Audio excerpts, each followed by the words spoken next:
ब्राह्मण कितने प्रकार के होते हैं?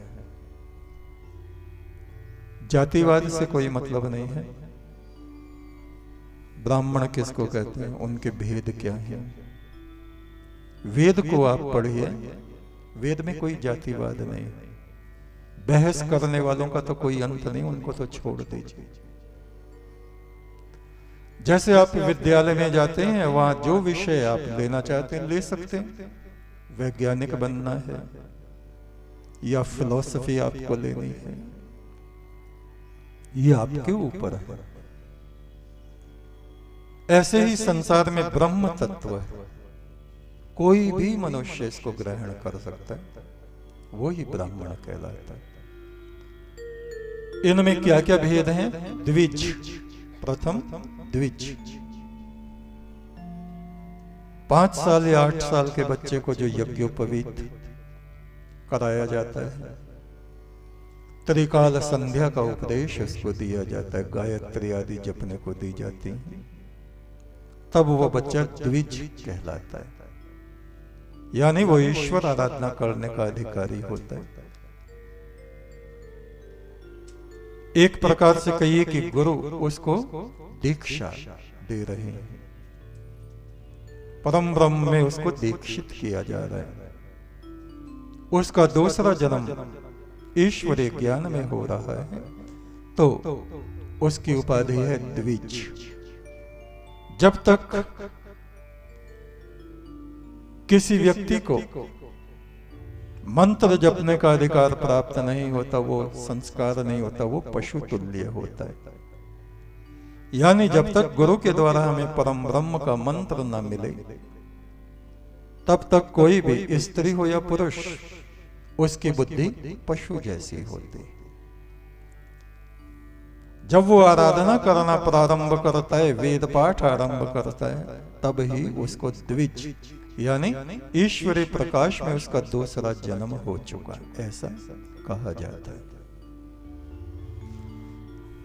उसके बाद है पंडित, जो जन्म के समय पर पूजा पाठ कराते हैं, विवाह में फेरे आदि फेरते हैं। मृत्यु के बाद 13वीं आदि जो होती है, उसमें मंत्र आदि बोलते हैं, हवन कराते हैं। कर्म कांड करने वालों को पंडित कहा जाता है। तीसरे है प्राज्ञ, कभी इसकी पूजा कर ली, कभी उसकी कर ली, कभी यहां गए कभी वहां गए, समझ में ही नहीं आ रहा दिमाग में हो क्या रहा है। कभी गणेश जी की पूजा कर ली, कभी साईं बाबा की पूजा कर ली। हाय क्या करें। अस्थिर बुद्धि जब समाप्त हो जाती है, परम ब्रह्म में गुरु के वचनों में जब चित्त एकाग्र हो जाता है, निश्चल हो जाता है, उस समय उस व्यक्ति की संज्ञा प्राज्ञ कही जाती है। वो प्रज्ञा उसमें जागृत हो जाती, धर्म बुद्धि, विवेक बुद्धि उसमें जागृत हो जाती है। फिर वो अपने मार्ग से टस से मस नहीं होता। जैसे वाराणसी में एक ब्राह्मण थे, बचपन से ही वो वेद पाठ करते थे। एक तांत्रिक के संपर्क में एक दिन आए, बोला, तांत्रिक ने कहा तो जन्म भर ये जपता रहे वेद के मंत्र, ईश्वर के मंत्र, कुछ भी होने वाला नहीं, कोई सिद्धि नहीं होगी। तो कैसे होगी?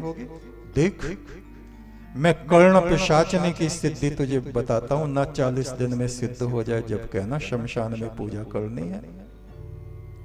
और वो जिज्ञासु थे, वो चले गए। 40वें दिन आंधियां चलने लगी, बवाल, दुनिया भर के भूत प्रेत उसको दिखाई देने लगे। आवाज आई, मैं कर्ण पिशाचनी हूं, बताओ क्या चाहते हो। तो उसने कहा, मैं ये चाहता हूं, आप कैसे हो, मैं आपके दर्शन कर लूं, कि मैं सामने नहीं आ सकती। बोले क्यों? सामने आ गई तो तुमने बचपन से जो ब्रह्म उपासना की है, उसके तेज से मैं फूंक जाऊंगा। तो उसने कहा, हे माता, फिर मुझे तुझसे क्या लेना, तू वापस जा। ईश्वर की साधना आराधना ही यदि सर्वोपरि है तो ये डंकनी शंकनी डाकनी हाकनी शाकनी कर्ण पिशाचनी, इससे मुझे क्या। मेरी तो बुद्धि खराब हो गई थी जो इस तांत्रिक की बातों में मैं आ गया। इन सब बातों से हटके जब मनुष्य की बुद्धि परम ब्रह्म में स्थिर हो जाती, तब उसको प्राज्ञ पुरुष कहा जाता है, प्रज्ञावान कहा जाता है। इसके पश्चात है विप्र, चारों वेदों का जिसने गहन अध्ययन किया है और उन वेद मंत्रों को उसने याद भी किया है किसी हद तक। पहले तो हमारे यहाँ चारों वेद रट लेते थे। एक वेद जिसने रटा वो हो गए वेदी, दो वेद जिसने रटे वो हो गए त्रिवेदी, तीन जिसने रटे वो हो गए त्रिवेदी, जिसने चारों वेद रट लिए वो हुए चतुर्वेदी। और इस वक्त में चारों वेद का एक एक मंत्र याद होना भी बड़ा मुश्किल है, क्योंकि करना ही नहीं चाहते। करना चाहिए, होना चाहिए। तो जो वेदज्ञ है, वेद का जानने वाला है, वेद का प्रवचन करता है, उनके सभी प्रश्नों के उत्तर विद्यार्थियों को जो सहज रूप में दे सकता है, ऐसे साधक को, व्यक्ति को विप्र कहा जाता है। और फिर एक प्रकार है ब्राह्मण का मात्र ब्राह्मण, मात्र नाम मात्र के, शराब पी रहे हैं, मुर्गा खा रहे हैं, गालियां बक रहे हैं, लोगों से पिट के घर आ रहे हैं, अंगूठा टेक हैं, विद्या पढ़ी नहीं है, केवल ब्राह्मण कुल में जन्म ले लिया है, वो है मात्र, नाम मात्र के ब्राह्मण, बेकार। और फिर है ब्राह्मण, साधना करते करते करते जो ब्रह्म रूप हो गए हैं, ब्रह्मा जैसे हो गए हैं, ऋषि वाल्मीकि जैसे जो हो गए, वो है ब्राह्मण, जिनके भीतर से ब्रह्म तेज प्रस्फुटित हो रहा है, जो वरदान और अभिशाप देने में सक्षम है। जिसको मुंह से जो कह दें वो ही सिद्ध हो जाए, वो पुरुष इस संसार में ब्राह्मण कहलाता है, चाहे उसका जन्म किसी भी परिवार में हुआ हो, किसी भी परिवार में। क्यों? इस मार्ग में चलने वाले सभी विद्यार्थी होते हैं। ईश्वर के मार्ग में चलने वाला हर एक व्यक्ति, हर एक स्त्री विद्यार्थी है। वो कितना अपनी आत्मा को पवित्र कर पाता है, कितनी साधना कर पाता है, ये उसकी क्षमता के ऊपर निर्भर करता है। जिसके भीतर से ब्रह्म तेज प्रकट हो रहा है वो ब्राह्मण। ब्राह्मण भवः, हम सब ब्राह्मण बने, हम सब उस परमेश्वर परम ब्रह्म के मित्र बने, देव पुत्र बने, आर्य पुत्र बने।